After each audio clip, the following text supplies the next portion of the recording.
जय हिंद दोस्तों। मैं रणवीर सिंह स्वागत करता हूँ फिर से आप सभी का आपके परिवार वाणी फॉर एग्ज़ाम में। तो दोस्तों आज हम लोग बात करने वाले हैं और ये लास्ट है, पार्ट 6 हो जाएगा। छोटे छोटे पार्ट्स में हम लोग ब्लड को कंप्लीट कर रहे थे, यानी सर्कुलेटरी सिस्टम को कंप्लीट कर रहे थे। तो पिछले 2-3 पार्ट में हम लोग ब्लड को समझ रहे थे, तो आज हम लोग रक्त समूह यानी कि ब्लड ग्रुप को समझेंगे। ठीक है, तो ये सारे एग्जाम के लिए महत्वपूर्ण रहने वाले हैं, तो आप पहले से ही जानते हैं। यदि आप पहली बार आप विजिट किए हुए हैं चैनल पे, तो आपसे रिक्वेस्ट है कि आप चैनल को सब्सक्राइब कर लीजिए। साथ ही साथ नोटिफिकेशन बेल जो है यानी घंटा बजाने वाला सिस्टम, उसको बजा के ऑल पे क्लिक कर लीजिएगा। ठीक है, जिससे आपको नोटिफिकेशन मिल सकेगा हर समय।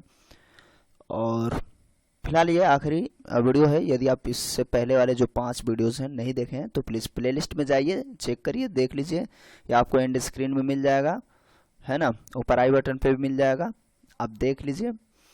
तो ठीक है, उनको सबको देख लेंगे तो बेहतर रहेगा। इसको भी देख लीजिए।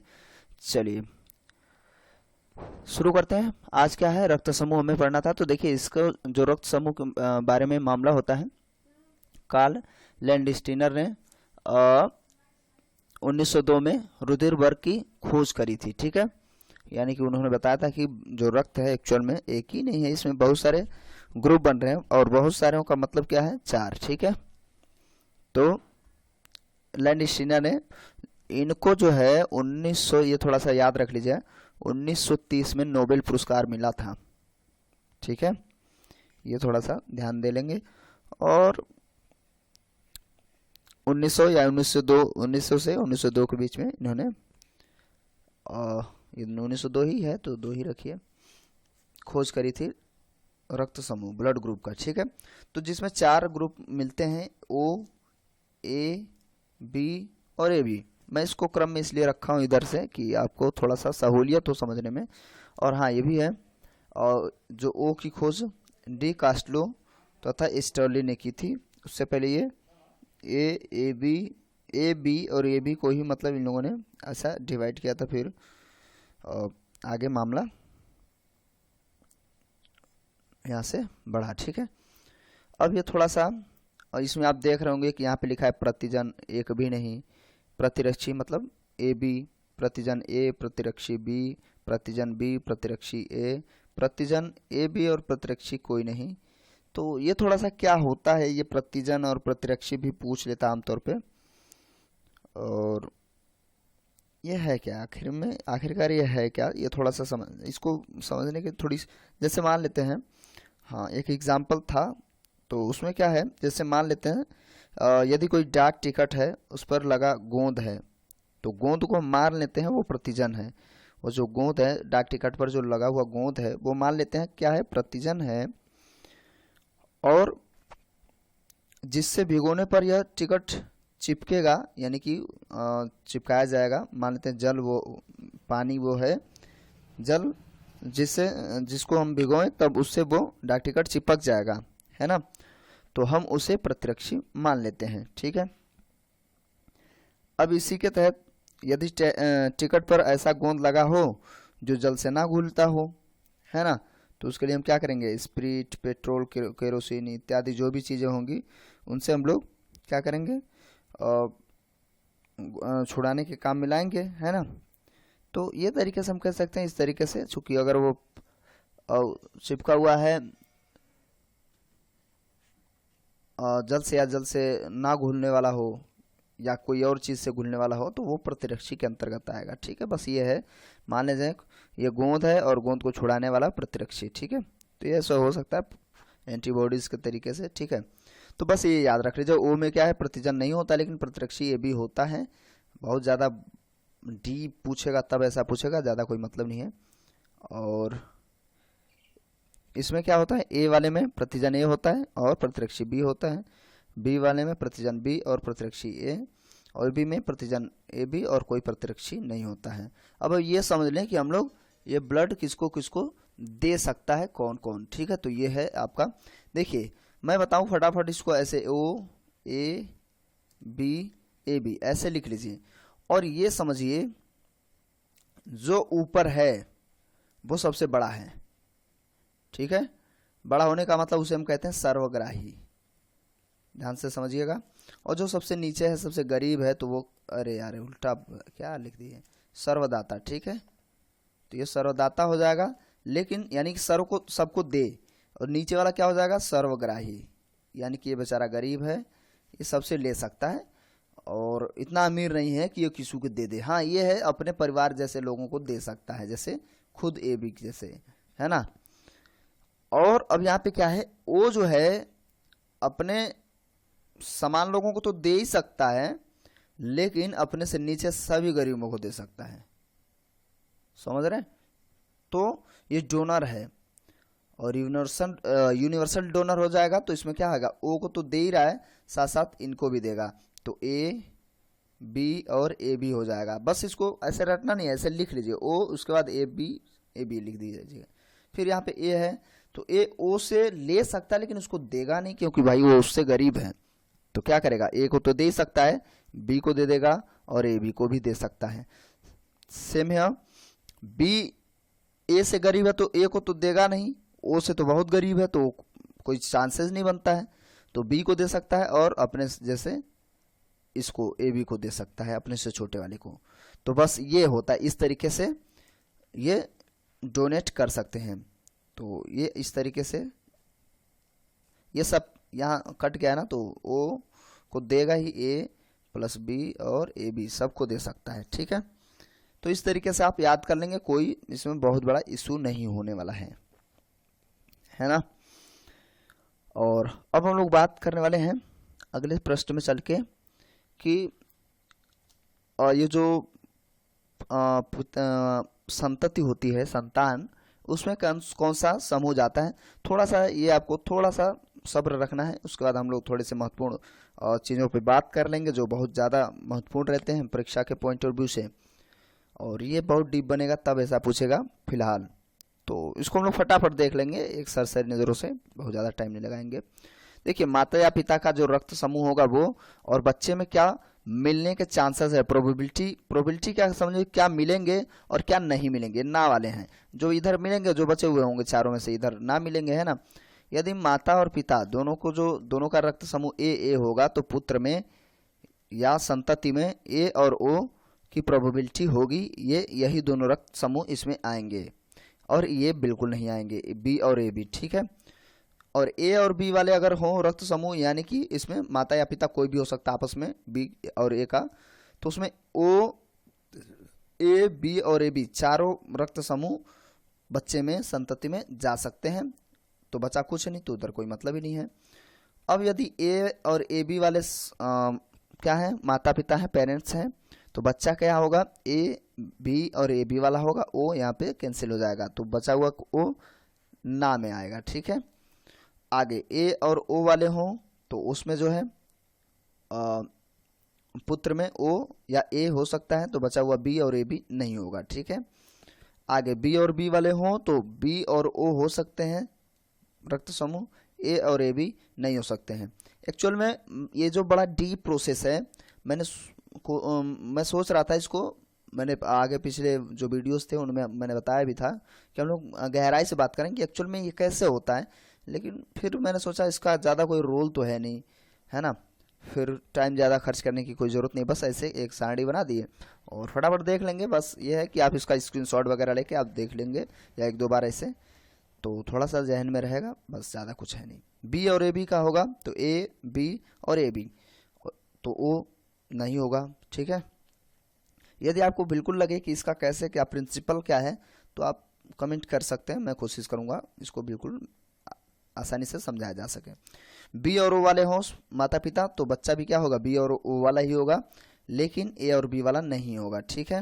उसके बाद ए बी और ए बी वाले हों, तो ए बी और ए बी हो सकता है बच्चे में, तो बचा हुआ ओ नहीं होगा, ठीक है। ए बी और ओ वाले हों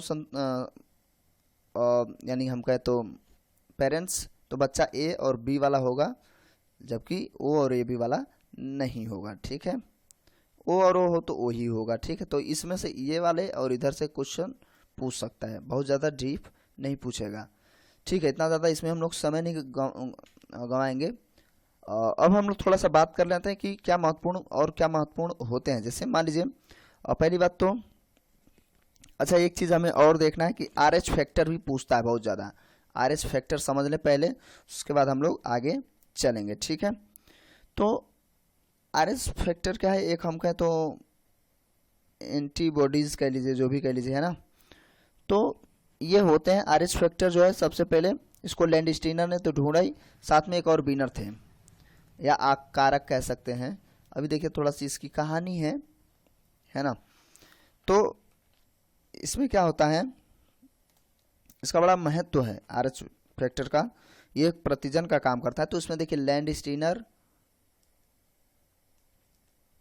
और साथ ही साथ जो दूसरा व्यक्ति विनर थे, ठीक है, इन दोनों ने आर एच फैक्टर को ढूंढा। तो सबसे पहले एक बंदर था और ये 1940 की बात है, ठीक है। 1940 में इन लोगों ने इसको ढूंढा, आर एच फैक्टर को, आर एच कारक को, ठीक है। ये कैसे क्या होता है, क्या काम करता है, ये थोड़ा सा हम लोग बात करेंगे, है ना। तो एक बंदर था रहीसिस, या उसको कह दिया जाता था और रहीसस बंदर, ठीक है। उसमें इन लोगों ने पाया था सबसे पहले, जो कि मनुष्य को पढ़ना है तो लोग ज़्यादा बंदर को इस्तेमाल करते थे, है ना।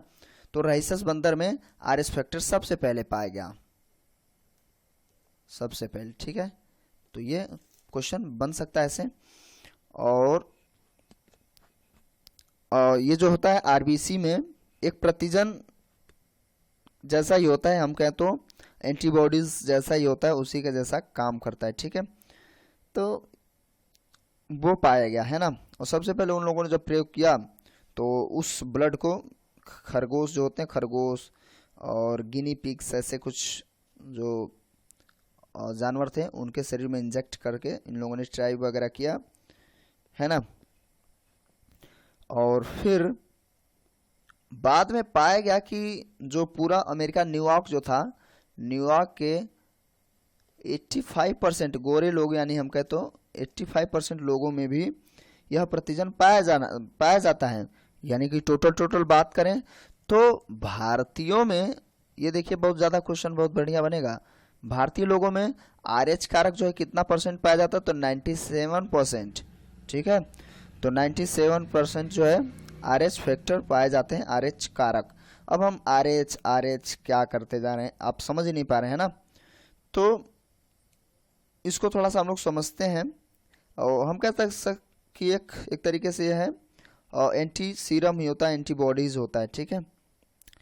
और ये दो प्रकार के होते हैं, एक तो आर ऐसा होता है, एक दूसरा, यानी हम इसे आर एच पॉजिटिव और आर एच नेगेटिव कह सकते हैं।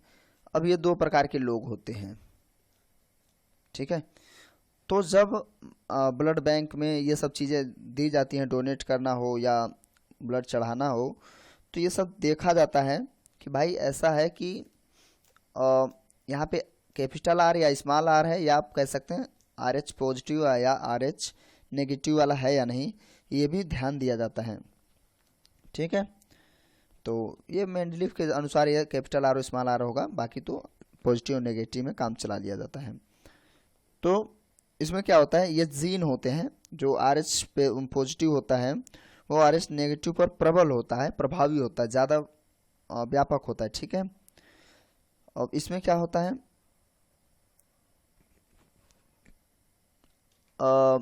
जब कभी बॉडी में ब्लड चढ़ाया जाता है, तो यदि आर एच पॉजिटिव वाले व्यक्ति से आर एच नेगेटिव वाले में चढ़ा दिया गया एक बार, तो ज़्यादा कोई फर्क तो नहीं पड़ेगा, लेकिन एक बार और अगर चढ़ाया जाए तो इस वाले की मृत्यु हो जाएगी, समझ रहे हैं, इस फैक्टर वाले व्यक्ति की मृत्यु हो जाएगी।